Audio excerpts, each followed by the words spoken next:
Today we are working Psalm 10. Psalm 10 can be used for all kinds of different things, but today what we're using it for is for destroying a specific problem in our life. So if there's a problem that you're having, you can use Psalm 10 to utterly destroy that problem. The way we work psalm magic is very simple and effective. We take the psalm in question and we read it out loud all the way through once without stopping. We call this an incantation. Once you've finished your incantation, you go back through that same psalm and you consider each verse in turn. You search for hidden occult meanings within the text. We call these magic seeds. And it's by searching, digging, and applying what you find there to the problem that you've brought to the psalm that you are in effect taking those magic seeds that you're discovering and planting them deeply in the fertile grounds of your mind, where they take root, they grow, they blossom forth, and then they bear fruit after their kind. And that is exactly what you and I are going to do together today with Psalm number 10.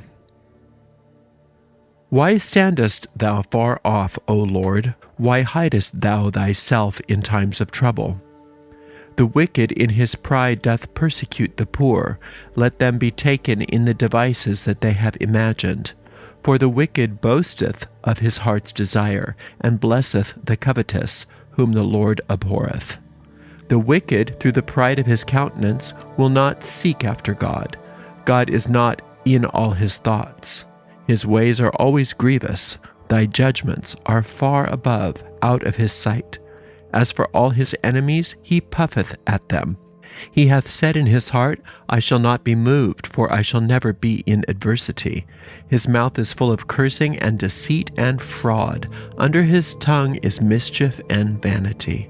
He sitteth in the lurking places of the villages. In the secret places doth he murder the innocent. His eyes are privily set against the poor. He lieth in wait secretly as a lion in his den. He lieth in wait to catch the poor. He doth catch the poor when he draweth them into his net.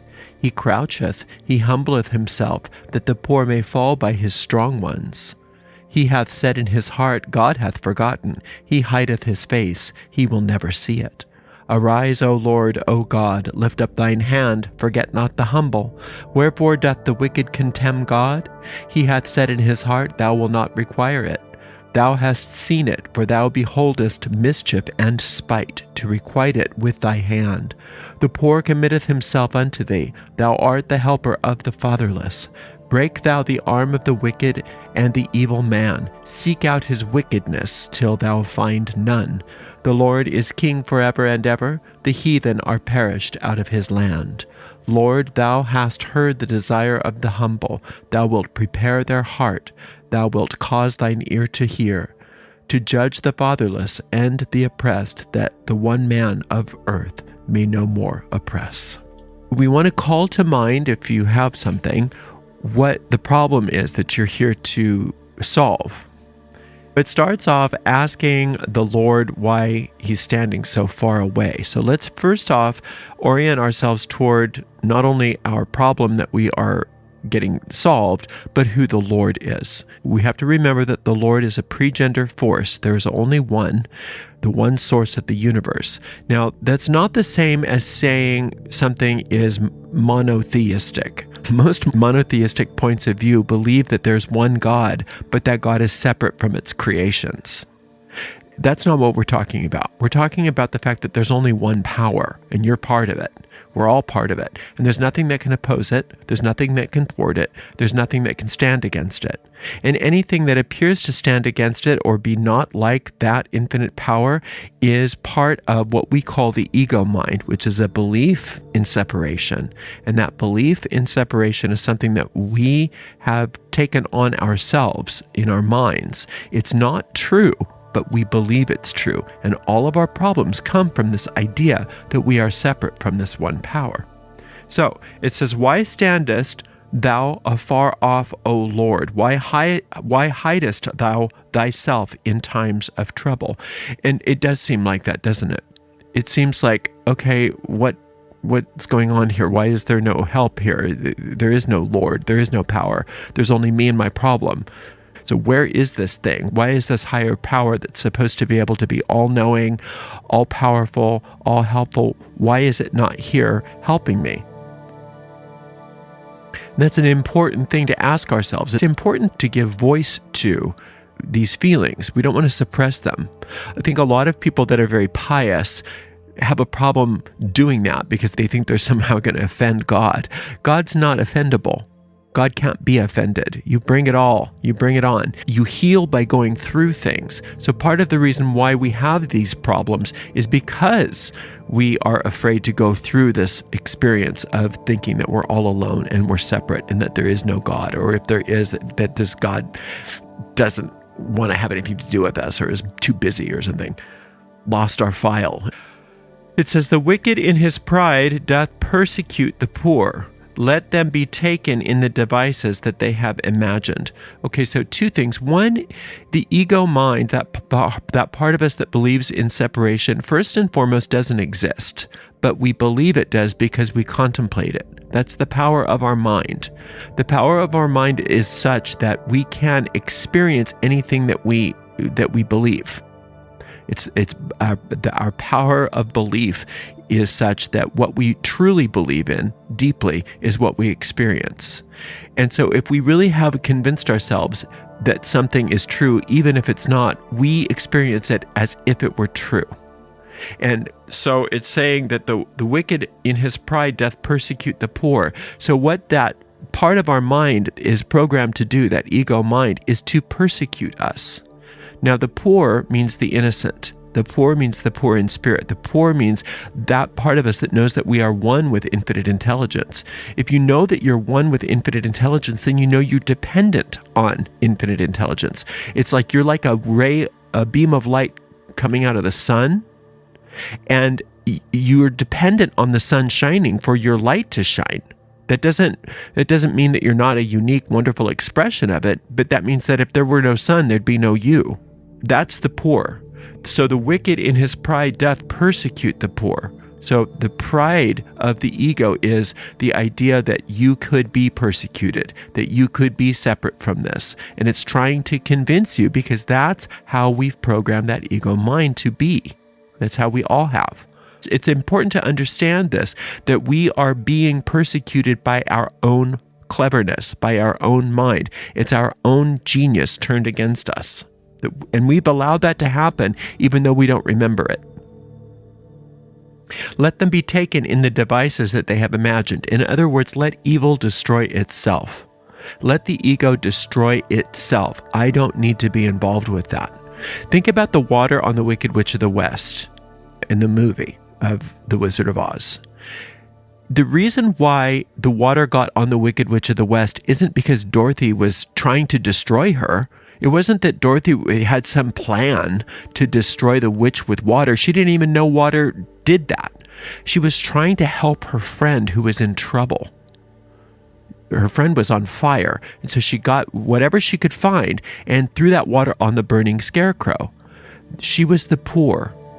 And what happened is, because of her compassion, that water splashed onto the Wicked Witch and destroyed her. That's how evil destroys itself. That's how your ego destroys itself. Not by you trying to destroy the ego, but by you reclaiming your innocence. For the wicked boasteth of his heart's desire, and blesseth the covetous, whom the Lord abhorreth. Now the Lord abhorreth the covetous, meaning when it says that the Lord abhors things, it just means that's not the truth. And God can only see the truth. God can only see the truth. And so anything that doesn't look like the truth, the Psalms say that God hates those things. It's not that God is seething about things that aren't true. It's that God does not see them. God does not give any power to them because they are not real. And that's what the ego boasts about. The ego boasts about everything that God is not, trying to convince us that this is an unsafe world, that these problems are beyond our ability to solve, and that there's nothing that can help us. The wicked, through the pride of his countenance, will not seek after God. God is not in all his thoughts. So the ego doesn't seek after God because the ego doesn't want God. The ego knows that if God's in the mind, that it gets shined away as the lie that it is, as the nothing that it is. So the ego doesn't exist as anything other than a voice in your head. And once you have the voice of God in your head, then there is no more ego. And the ego doesn't want that because it still has a survival instinct because we created it. We made it. We made it like how we were made in God's image. Our ego was made in our image. And our ego was something that we shouldn't have made because our ego is like Frankenstein's monster, right? And so the only way out of that ego mind, or the only way out of these unsolvable problems that the ego comes up with, is by turning to infinite intelligence, because the light shines away the darkness. But if we try to battle with the darkness, all we do is get locked into it. So the ego is not going to think of God, but if we think of God, then the ego is destroyed. His ways are always grievous. Thy judgments are far above out of his sight. For as for all his enemies, he puffeth at them. So this is a text that is explaining the nature of the ego actually quite beautifully. And this psalm really confounds a lot of religious scholars because it's got so many odd things in the Hebrew that they don't understand. But if you look at it from the point of view of it really just giving you a rundown of what the ego is, it's pretty easy to understand. His ways are always grievous. So grievance is how the ego is made. Your grievances are the ego. Once you give up your grievances, once you forgive your enemies, so to speak, the ego is no more. And then your problems are solved because you don't have the problem machine, which is your ego, cranking them out for you anymore. Thy judgments are far above out of his sight. So God judges you rightly. God made you as an extension of pure love. And so God knows that you aren't an ego. God knows that you're nothing but perfection. God knows that you are innocent and pure and powerful and prosperous and free and fabulous and beautiful and all good, that happiness is your divine right, that you are of the royal family of the infinite. So yeah, God's judgment is way above the ego. The ego doesn't even understand that kind of stuff. It doesn't even comprehend that. And it says, as for all his enemies, he puffeth at them. So that you know when the ego's on the scene, when you get all wrapped up in it and you start hating people and puffing at them and getting arrogant about them and having all of these reasons why you're right, and even defending your problems. Well, there's nothing I can do about that. This is just the way it is. That's you puffing at your enemies. And you don't want to take on the ego's voice as your own. That's how it hooks you. It makes you believe that that's you thinking those things, when all it is a tape running in your mind. He hath said in his heart, I shall not be moved, for I shall never be in adversity. So the ego believes that it can dig its heels in and withstand the slings and arrows of infinite intelligence. And the way it does that is by keeping you in allegiance to it.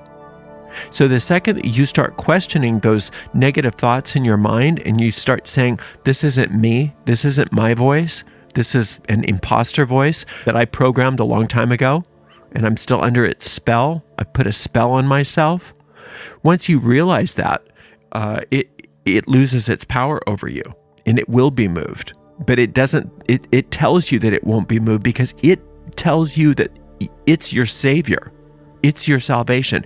Listen, the only way through this is by listening to me. We're going to concoct a big plan. We're going to come up with a way through this. And you know what happens when you listen to that voice in your head? It doesn't get better. It gets worse. And then another problem comes up. And how does the ego handle that? Well, a couple ways. One way is that the ego comes up with all kinds of plans to get you out of this problem that it created for you. And then you say, okay, well, then we'll do that. And you do those things and they blow up in your face. One thing the ego does is say, why'd you do that?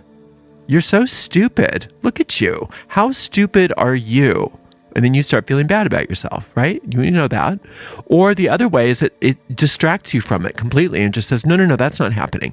That's not happening. Let's look over there, look over there, look over there. Either way, it's digging its heels in. It believes, it says, I shall never be in adversity. It believes that its way can overturn infinite intelligence. So in other words, it's completely insane. It's the least sane part of our mind. His mouth is full of cursing and deceit and fraud. Under his tongue is mischief and vanity. So overtly, it's deceitful. Overtly, it curses. Overtly, it's fraudulent. And also covertly, it's mischievous and vain. So if it can't get you straight on, it'll try to get you in covert ways. If you just assume that the ego is going to try those things, you just get up in the morning, you say, okay, the ego is going to try to get me today. What that does is it doesn't set you up for failure, it sets you up for success. Because then you say, so therefore, I'm only going to listen to peaceful thoughts because I know that those thoughts come from infinite intelligence. Infinite intelligence is always leading me out of problems, always leading me out of the ego. If I listen to the voice in my head that's always getting me upset and tense and trying to figure stuff out, then I know I'm getting stuck. So just assume that the ego is going to try to do those things with you. If you just assume that, then you're ready. You're ready for it. And it can't touch you because you look only to infinite intelligence instead. He sitteth in the lurking places of the villages. In secret places doth he murder the innocent. His eyes are privily set against the poor. That's its whole job, is to sit in the darkness and wait to attack.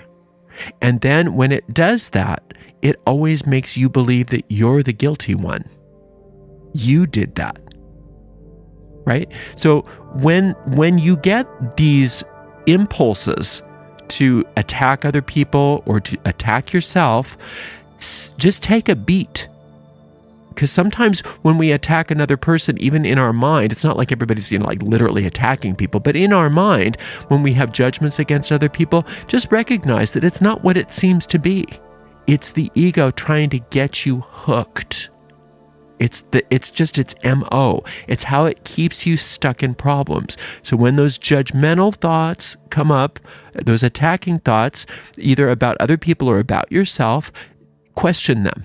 Just say, this can't be from infinite intelligence because infinite intelligence doesn't operate by attacking. Therefore, it must be another voice, a voice that I don't want to listen to, that is trying to lead me here. So instead, I'm going to ask myself to listen to the voice of infinite intelligence, which is the voice for peace, and I'm going to follow that peaceful path safely out of each and every problem. He lieth in wait secretly as a lion in his den. He lieth in wait to catch the poor. He doth catch the poor when he draweth into his net. Yeah, it happens again and again and again. We're always getting sucked in to it. We're always getting sucked into this nonsense in our minds about whatever the story happens to be, about how bad these people are, how bad you are, how bad your problems are, how there's no way out. There's a litany, a never-ending litany of why your life sucks. And as long as you're listening to the litany, it keeps you busy. It keeps you stuck there. It keeps you not even thinking there could be another way.